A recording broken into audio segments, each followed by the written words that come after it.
verdad es que tenía 2 títulos. Yo estaba en la sesión de Especie Humana, Camino hacia una revolución tecnológica. La verdad es que la reflexión no es muy diferente, ¿sí? Sobre todo desde la perspectiva de un matemático y en la mía personal también de haber trabajado con biólogos de hace casi 12 años, donde sobre todo para la prolongación de la vida o para el desarrollo tecnológico que ha tenido Chile desde la biotecnología, sobre todo,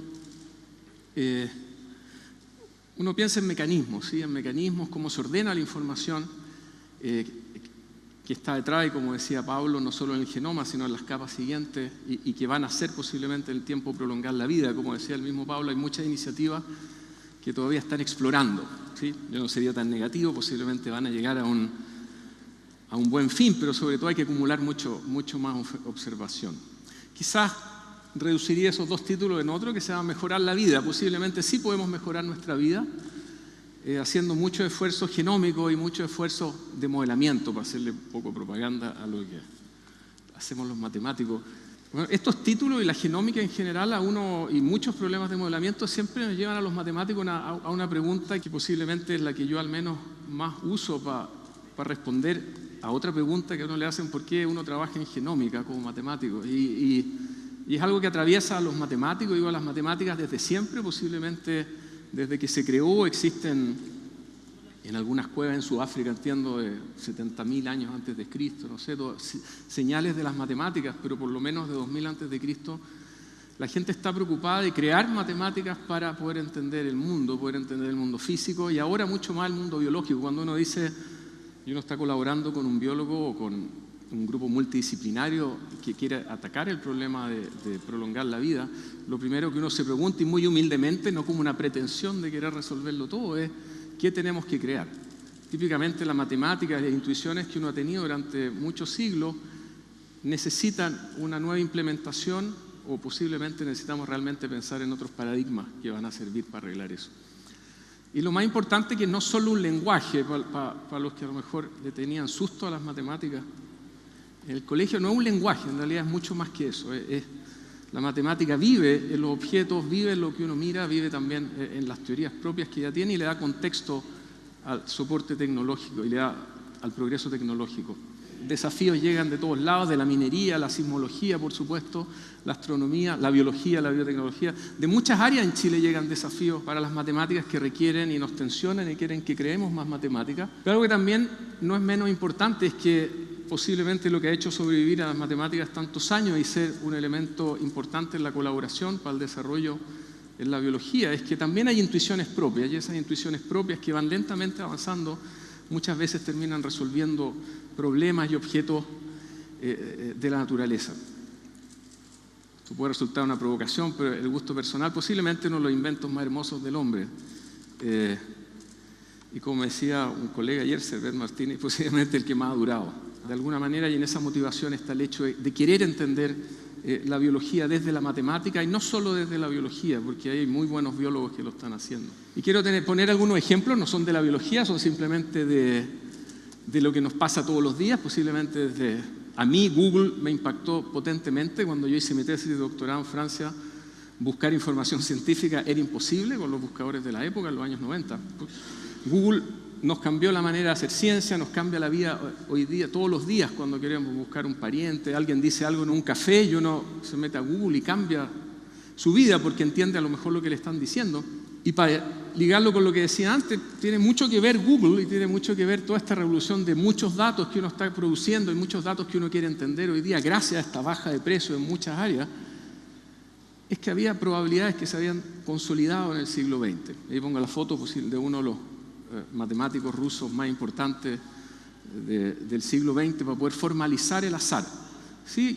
Y que nos sirve hoy día incluso para inventar azar donde no lo hay, para resolver problemas tecnológicos o de la vida de todos los días. Y un segundo ejemplo que me encanta, posiblemente porque es el área donde trabajo, que es la teoría ergódica y la teoría de la información, es esta fórmula y muchos derivados de esta fórmula, ¿sí? Quiero ser muy simplista, que cambiaron la vida de las comunicaciones, es decir, una fórmula que de alguna manera empaquetó lo que significa información del punto de vista matemático. Y no es simplemente una fórmula, es una fórmula que realmente capturó la naturaleza, ¿sí? Y la capturó por supuesto basándose en otras observaciones de la naturaleza del fin del siglo XIX con Boltzmann y la mecánica estadística. Problemas que eso resolvió, que es algo que a lo mejor uno no se pregunta todos los días, pero algo que ocurre. Es decir, tenemos genios de la música como Mozart, Bach, etcétera, que se le ocurre cualquier cosa.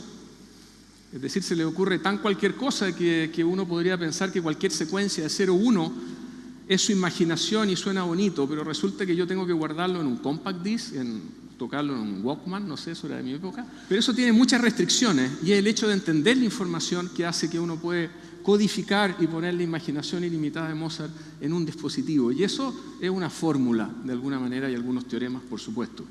Algunos teoremas, de hecho, que fueron formulados en Watson Research, donde trabaja Pablo, por Roy Adler hace años. De hecho, es tan potente el descubrimiento que cuando uno entra a Watson Research, en algún lugar que no recuerdo, dice Roy Adler, el descubridor de la entropía topológica. ¿Sí? Porque hizo que las comunicaciones de alguna manera cambiaran con mucha otra gente, por supuesto. Y quiero terminar esta primera parte matemática para hacerle honor a lo que hacemos como matemáticos. Quiero mostrar la foto de Terence Tao, medalla Fields, es decir, especie de premio Nobel para las matemáticas.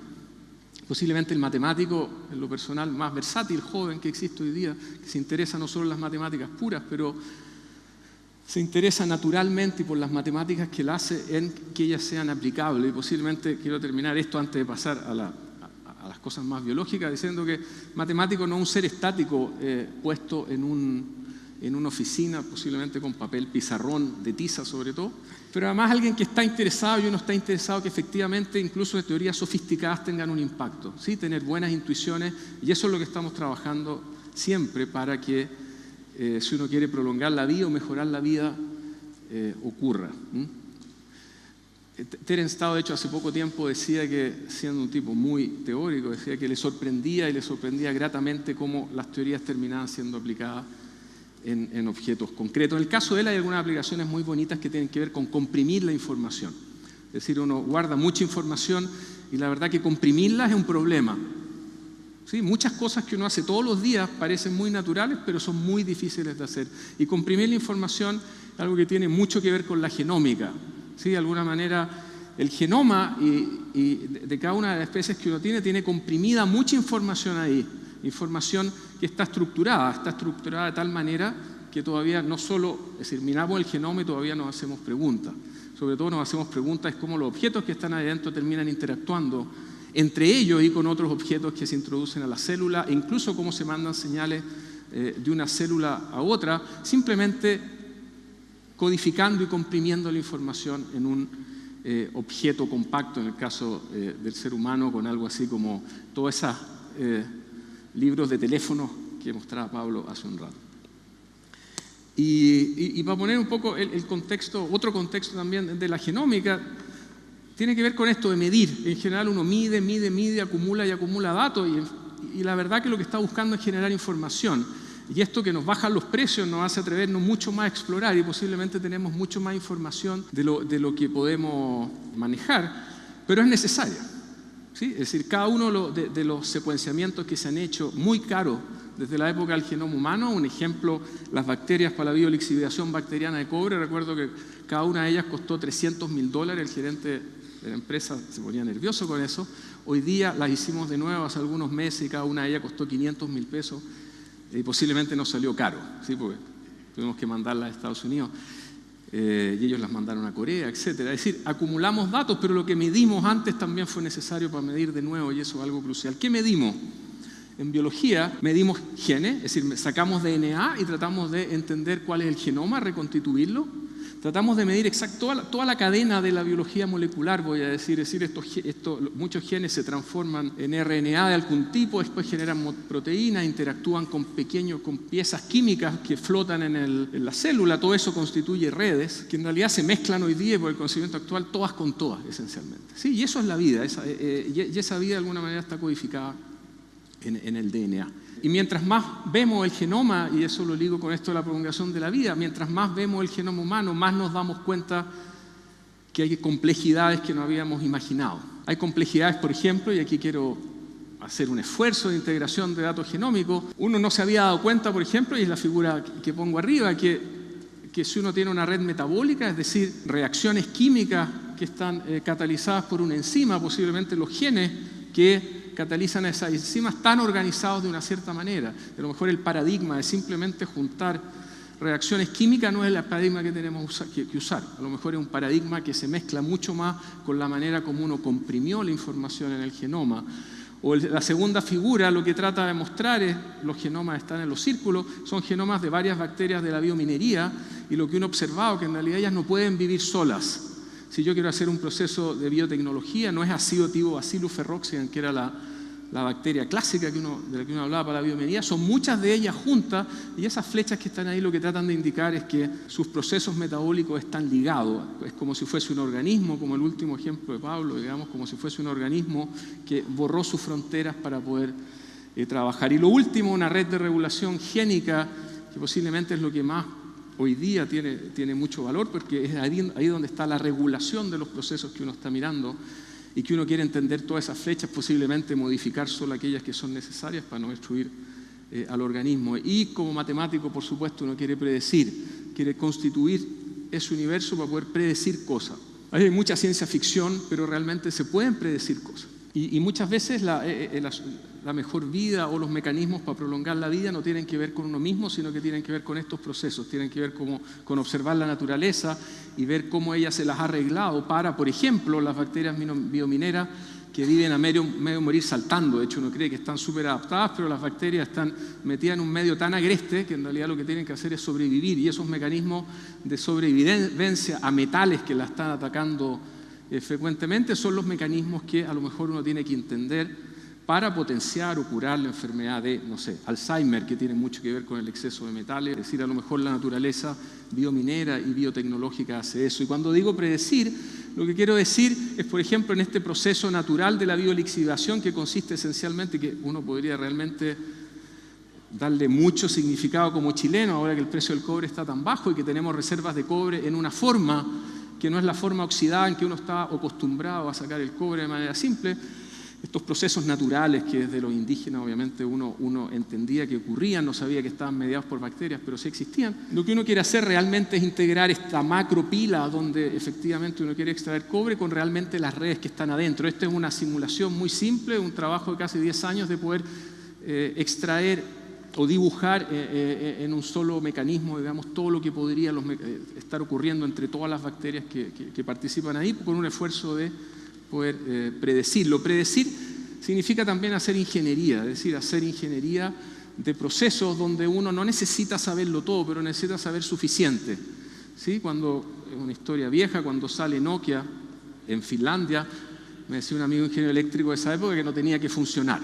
No tenía que funcionar porque esencialmente los modelos eran de Bernoulli, es una palabra técnica, y no hay ninguna cosa que funcione con un ecualizador de Bernoulli tan simple, y por eso que había tanta gente cambiando los parámetros en las antenas cada vez que uno se quejaba, ¿sí? Porque no le funcionaba el celular. Pero se hizo, hubo tecnología, y hoy día tenemos celulares que se equivocan casi nada.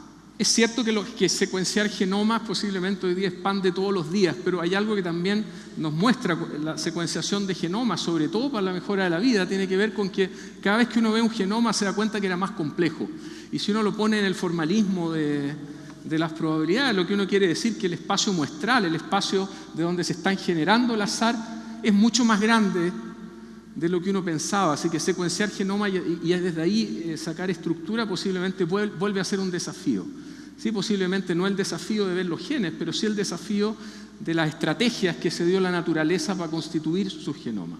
¿Sí? No son solo los genes y las señales que están ahí, pero también son las estrategias que tuvo que tomar el ser vivo para resistir a la naturaleza, para adaptarse a un cierto ambiente de nutrición, etc. Y está muy de moda hoy día este asunto de los CRISP. CRISP es algo que tiene mucha polémica también, pero esencialmente son mecanismos que tienen mucho las arqueas y las bacterias que la hacen de alguna manera autoinmune a ataques. ¿Sí? Y eso que lo hace autoinmune a ataques de alguna manera tiene que ver con las tijeras que yo pongo allá. Ya son capaces de cortar ataques o situaciones peligrosas para la célula. Y hoy día hay empresas, etcétera, que han sido capaces, tiene mucha polémica, porque yo voy a hacer una sola slide, de poder proponer mecanismos de un organismo para mejorar la vida de otro organismo o hacer biotecnología de otro organismo editando el genoma. Es decir, conocer la estructura y conocer mecanismos de naturaleza también nos sirve a nosotros para prolongar nuestra vida, si es que queremos. La verdad que no me gusta esa palabra, sobre todo que posiblemente hoy día tiene más connotaciones éticas que de otro tipo. Clinton creo que decía hace años que tenían capacidad para sanar a todos los americanos $1 millón, pero era éticamente, digamos, muy duro destinar $1 millón a cada americano porque habían otras necesidades del planeta, de otros países, incluso de los americanos, ¿no? A lo mejor lo que uno tiene que decidir es acortar su vida, digamos, o dejar que la vida avance y tener mejor vida simplemente.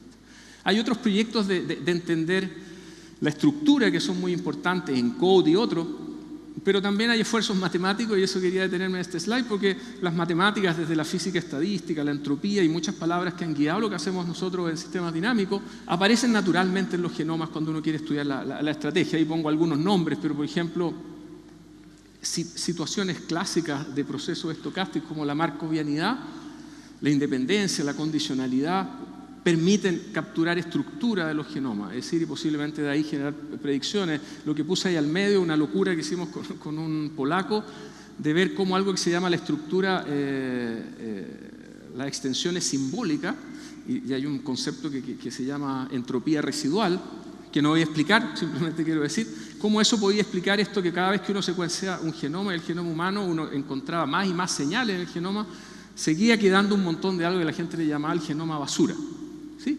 Y efectivamente, vía las analogías, no hay nada concreto ahí, uno termina probando que es la manera que como se comprime el genoma y tiene estructura, de alguna manera se asemeja a la producción de entropía residual en sistemas dinámicos. Y es por eso que este slide nuevo quiere decir más genoma, más estrategias, más mecanismos. Es decir, cada vez que estamos secuenciando el genoma y ahora que es tan barato, posiblemente lo que estamos haciendo es mirar, volver a observar, volver a generar etapas de exploración, y en ambientes mucho más complicados que lo que hacíamos antes, no solo para la vida de nosotros, pero también para la vida del planeta y también para la producción de nuestros recursos naturales. Por ejemplo, en Chile era crucial secuenciar bacterias biomineras, muchos tipos de bacterias. También es importante secuenciar Pizzerickettsia salmonis, que es una bacteria patógena que hoy día está matando a los salmones del sur de Chile, y sobre todo está generando un círculo vicioso de que mientras más tratamos de sanar a los pescados, más enfermos son, entonces nadie los quiere comprar porque tienen muchos productos en su cuerpo. Queremos secuenciar la uva sultanina, porque la uva sultanina es nuestra estrella de las exportaciones y somos los grandes productores de ello, y la papa, por supuesto, que nació en Chiloé, como decimos todos, ¿cierto? Pero no solo eso, Chile es extremo, y cuando uno vive en un país extremo, donde en el norte de Chile está el desierto y hay situaciones realmente dramáticas de cambio de acidez en algunos lugares del desierto, o han ocurrido fenómenos naturales como generar lagunas altiplánicas que estuvieron juntas y ahora están separadas, etcétera, digamos, o el desierto florido, que pongo esa flor ahí, y en el sur, la Patagonia. Cuando uno vive en un país extremo y uno se pregunta si quiere más estrategias, la verdad que tenemos un campo natural para buscar estrategias, ¿sí? Por ejemplo, ese sapito que está ahí, que se llama Rinella, que está a lo largo de toda la cordillera, tiene estrategias distintas de sobrevivencia en el altiplano que cerca de Farellones. El pescadito que está arriba, que se llama Orestia, tiene estrategias distintas para estar en agua dulce o en agua salada. De hecho, hay orestias que saltaron a lagos más salados que otros, y las estrategias son distintas, su genoma, la plasticidad de los genomas es importante. Y la otra, que no es chilena, en realidad el segundo, ahí lo engañé, eso es un pescadito uruguayo que se llama la Austrolevia charrúa, que es muy interesante porque lo que tiene es que entra como en diapausa, que se dice, en charco en Uruguay, y por alguna razón revive cuando hay agua. ¿Sí? Y todas esas estrategias, obviamente, que nos potencian a nosotros, posiblemente el genoma más estudiado, pero más simple, como decía Pablo hace un rato. Es decir, la secoya o el alerce siguen creciendo, nosotros fallecemos, y eso quiere decir que la secoya generó una estrategia para no morirse. Solo un segundo para decir por qué tiene sentido esto, además de secuenciar. No tiene solo sentido porque voy a descubrir el genoma, porque en el propio proceso de secuenciar uno se da cuenta que el genoma tomó una estrategia para sobrevivir. Y eso simplemente para decir que recordar nuevamente, volver al colegio, decir que quiero tomar la secuencia ACGT y descubrirle idénticamente lo que está en el ADN y poder tener ese repertorio que está al lado. Lo que lo que uno quiere a través del secuenciamiento también es entender cómo se estructuró el genoma. Y uno se da cuenta, en muchos genomas que uno secuencia después de la estrategia clásica, que no encontró el genoma. ¿Y por qué no encontró el genoma? Porque el genoma tuvo una estrategia de desarrollo respecto a su medio ambiente que lo cambia respecto a lo mejor de los genomas que yo ya había encontrado. Voy a darles un ejemplo después, pero simple. Como decía Pablo, lo voy a hacer muy rápido, secuenciar un genoma es una estrategia relativamente simple inicialmente que tiene que ver con que yo quiero reconstituir una carta que me mandaron y lo que hago es que la corto en trocitos pequeños, las formas son un poco distintas hoy día y en eso consiste la tecnología. La tecnología lo que ha logrado es hacer piezas cada vez más inteligentes y piezas también cada vez más largas y con pocos errores, porque obviamente también las piezas tienen errores y lo que uno hace es produce esas piezas y trata de armar el puzzle. Ahora el punto es que esas piezas, si yo quiero armar el puzzle en general, son disjuntas. Entonces es como tener que adivinar. Entonces lo que uno hace, en vez de cortar las piezas una vez, le pide a una segunda persona, ojalá independiente, que produzca sus propias piezas, a una tercera, una cuarta, una quinta, una sexta, no sé, a muchas personas, de manera de poder después ponerlas una arriba de la otra, y por este sobrelape y el hecho de que la gente es independiente de una de la otra, entonces va a cortar en lugares distintos, vamos a tener suficientes sobrelapes para generar, si tenemos mucha suerte, el genoma que está arriba, que es la línea azul que puse ahí, y por supuesto una excelente bioinformática que va a hacer el trabajo. En general hay ideas matemáticas detrás, un grafo típicamente son ideas antiguas, pero que vuelven a tener de la ciencia de la computación y las matemáticas que vuelven a tener relevancia cuando uno hace esto, porque lo que uno hace es compactar esta información y tratar de recorrer un camino y ojalá sea único. Y uno muchas veces se da cuenta que el camino no es único, porque esto consiste más o menos en lo siguiente, y voy a hacer una sola de las estrategias de los genomas y no son todas. Yo quiero hacer ese puzzle, pero alguien malo fue y me lo duplicó. Esperó un cierto tiempo, todas las piezas son iguales y a lo mejor algunas de ellas mutaron, a lo mejor otras no mutaron y después me lo duplicaron de nuevo. De hecho, esta fue la estrategia del salmón y de muchos peces, ¿sí? Ploidizarse, no sé cómo se dice, es decir, multiplicar sus cromosomas en 2, en 3, en 4 y a lo mejor además insertar piezas. ¿Y uno qué es lo que tiene al final? Al final lo que uno tiene es un objeto que sufrió en la evolución un montón de operaciones y después tengo las piezas. ¿Sí? Me pongo a armar el puzzle, si nunca hubo ninguna mutación, posiblemente lo que voy a hacer es hacer un borde, como siempre, ¿sí? Entrar hacia arriba, terminar el puzzle y me van a sobrar un montón de piezas. Voy a armar el puzzle de nuevo y lo voy a tener 4 veces armado. Eso sería fácil. El problema es que muchas de estas piezas mutaron y cuando estas piezas mutaron, a lo mejor no voy a ser capaz de unirlas. Y es ahí donde aparece la estructura del genoma. Y las estrategias que aparecen aquí son 3 ejemplos que nos tocó mirar. Por ejemplo, Austrolevia, este pescadito uruguayo, la estrategia que tiene es de repetición. Para poder sobrevivir a este medio que se le acabe el agua, que crece el agua y hacer diapausa, tiene un 70% de su genoma repetido. Esta flor del desierto, que obviamente tiene que resistir y los mecanismos importantes ya tienen que ver con que no hay agua también, ¿sí? Y de repente crecen cuando llueve, ¿no es cierto? Y uno se va a la tercera, segunda región a mirarla. Lo que hizo fue generar mucho SNP, uno dice mucha heterocigosidad, ¿sí? ¿Y qué significa eso? Que esencialmente entre los 2 alelos de la planta hay muchos lugares que son distintos. Esa es otra estrategia. Y estos salmones grandes, este no es el salmón del Atlántico, este es un salmón que estamos ensamblando ahora en Chile, que es el salmón americano, que es el salmón chinook, con gente americana. Lo que estamos haciendo, ese genoma lo que tiene es que es pseudotetraploide. Esencialmente le pasó lo que le pasó al puzzle, pero además retrocedió en algunos pedazos. Entonces, armarlo es muy difícil. ¿Y por qué uno lo quiere armar de manera tan exacta? Se podría preguntar uno, si a lo mejor de manera inexacta están los genes, porque eso va a indicar en al menos 70 especies de salmones cuál es la evolución, ¿sí?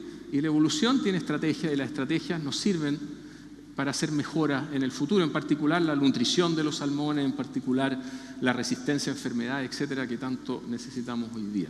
Ahora, cuando el genoma se pone complejo, hay que usar máquinas complicadas. En Chile tenemos una super máquina que se llama Lautaro, Leftraru en Mapudungú, que está hace poco menos de un año y que efectivamente está permitiendo, en particular, que hayamos ganado la licitación para hacer el chinook en Chile y no en otro país. Y la historia del salmón chileno, voy a decir, del Atlántico, es interesante porque tiene que ver con que Chile entró temprano a la genómica. Chile no entró a la genómica tarde y Chile no entró en bueno, bonito y barato, entró bien, ¿sí? Entró en los años 2000, después de que se había generado el genoma humano. Chile decidió tener un programa de recursos naturales y hacer genómica de sus recursos naturales. Se generó masa crítica y se generó experiencia.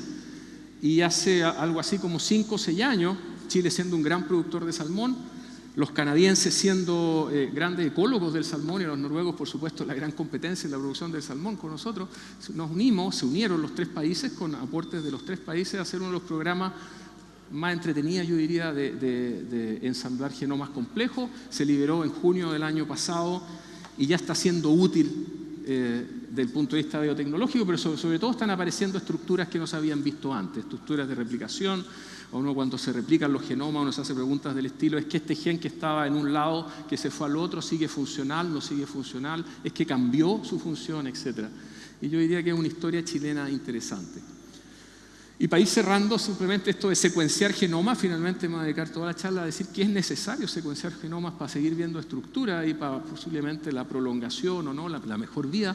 Hay un gran proyecto, yo diría que de la generosidad francesa en general, pero con muchos países europeos, que tiene que ver con ir a sacar en todo el océano, en 200 puntos del océano, y no muy caro, la verdad, obsceno a lo mejor decir la cifra, pero no es muy caro, por algo así como 10 millones de euros, recorrer 200 puntos del planeta en ese barquito y sacar en varias profundidades el plancton y secuenciar todo eso. Posiblemente uno entre muchos proyectos totalmente desafiantes en secuenciamiento, en algo que se llama la metagenómica, y que lo que está haciendo es produciendo y produciendo más información, y la cantidad de mecanismos que aparecieron son increíbles. Hubo varios números enteros de la revista Science donde se describe esa naturaleza, pero sobre todo, y hago el link con el foro anterior, quizás una de las cosas más importantes de este proyecto va a tener que ver cómo entender cómo este organismo, que es el mar con el plancton que él tiene, digamos, va a permitir entender un poco mejor también el cambio climático, o va a ser necesario para el cambio climático. Desde el punto de vista matemático, obviamente que los desafíos son gigantes y tienen sobre todo que ver con entender la dinámica de comunidades de organismos. Otros proyectos de este estilo tienen que ver con nosotros ahora, tienen que ver con cómo nos alimentamos, y es el microbioma del ser humano, un gran proyecto que se está realizando, que está, obviamente los datos son públicos, y eso es lo más interesante en todos estos proyectos: todos los datos son públicos y uno puede ir a analizarlos, colaborar y entender cómo funcionan. Lo que se está estudiando es cómo la salud, cómo uno depende de las bacterias que tiene el estómago. Hay cosas bonitas desde el punto de vista matemático. Aunque tengamos todos microbiomas distintos, hay ciertas funciones que terminan siendo invariantes, la cantidad de funciones metabólicas de cada tipo que uno puede observar, y eso es una observación bonita, son iguales, independientes de todas las bacterias que uno tenía. Y vuelvo a explorar Chile, es decir, esto es una iniciativa del Centro de Regulación del Genoma con el Centro de Modelamiento de ir a visitar el desierto. Y bueno, solamente la quiero mostrar, son 20 segundos para recordar lo que era el desierto del norte, cerca de San Pedro de Atacama, pero sobre todo para cuando vayan a esa zona y vean estas plantitas, no las pisen, tengan cuidado con ellas, porque ahí están escondidos un montón de secretos que tienen que ver con los mecanismos que usa el hombre y posiblemente la naturaleza para estar mejor. Ese es el pescadito Orestia, que está en un charco por ahí en el norte. En particular les decía esto de la plantita porque es un experimento muy lindo, y se hizo que a 20 centímetros de una planta, y posiblemente hay y también en lugares con un gradiente, uno dice, de acidez bastante grande, pero digamos en situaciones de gradiente, pero sobre todo aquí perturbados por la planta, el tipo de microorganismos que uno observa son totalmente distintos. Es decir, si yo pisé a 10 centímetros de una planta, a lo mejor también estoy destruyendo una información que es importante, digamos, para el desierto y para entender el monitoreo de esa zona. Ese es un grafo, como mostraba Pablo hace un rato, que simplemente lo que quiere mostrar es toda la diversidad que aparece cuando uno explora así de manera masiva. ¿Y cuál es mi conclusión? En realidad, después de mostrar casi puros genomas que se pueden secuenciar y que muestran mecanismos, es que después de observar tantos mecanismos, y después de observar tantos genomas, yo diría, posiblemente estoy convencido, después también de ver la matemática, la física, la química y todas las ciencias que tienen que interactuar en estos procesos, posiblemente en 50 años vamos a ser capaces de predecir algo de nuestros sistemas biológicos. Así que es un objetivo importante de todos nosotros.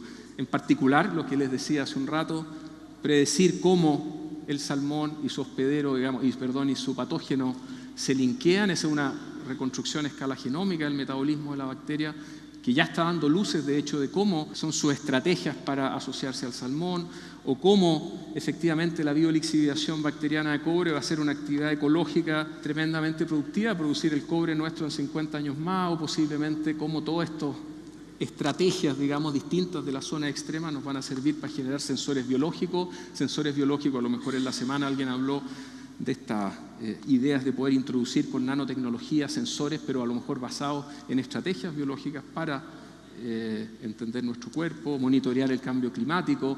Este es el ¿cómo se llama? Este es el glacial Serrano, cerca de Puerto Natales, donde uno observa claramente que se va destruyendo. Y para terminar, volver a nosotros. Como chilenos somos una mezcla, ¿sí? Una mezcla de la gente que vivía en estos territorios cuando llegaron los españoles, y esa mezcla se produjo muy rápido, ¿sí? Esa mezcla después de muchos años, e incluso la historia anterior a los mapuches, a los aymara, etcétera, a las poblaciones chilenas, hace lo que somos hoy día. Nuestra nutrición también hace lo que somos hoy día, y eso hace que, si bien es cierto, hay genes únicos que determinan algunas enfermedades, en el hemisferio norte no necesariamente son las nuestras. Nosotros tenemos islas y lugares donde casi la población no se ha vuelto a mezclar desde los inicios, y eso es algo que también tenemos que tomar en nuestras manos para nuestra propia prolongación de la vida. En Chile hubo un proyecto que se llamó Chile Genómico, que terminó produciendo, y también una iniciativa propia del Centro de Regulación, terminó produciendo cerca de 30 genomas de chilenos. Lo que muestran esos genomas, que todavía no son públicos, pero que sí están guardados en una base de datos interesante con la que uno puede comparar nuestra diversidad con la diversidad del mundo, muestra que realmente nos tenemos que hacer cargo de nosotros mismos. Nadie se va a hacer cargo de los genomas de los chilenos, y va a ser eso también que, unido con todo lo que les decía antes, a lo mejor nos va a dar mejor vida. Entonces termino diciendo que ojalá hagamos un proyecto de 1000 genomas Chile, donde muchos de nosotros estemos disponibles para que nuestros genomas nos sirvan para explorar a nosotros nuestra propia identidad como chilenos. Gracias.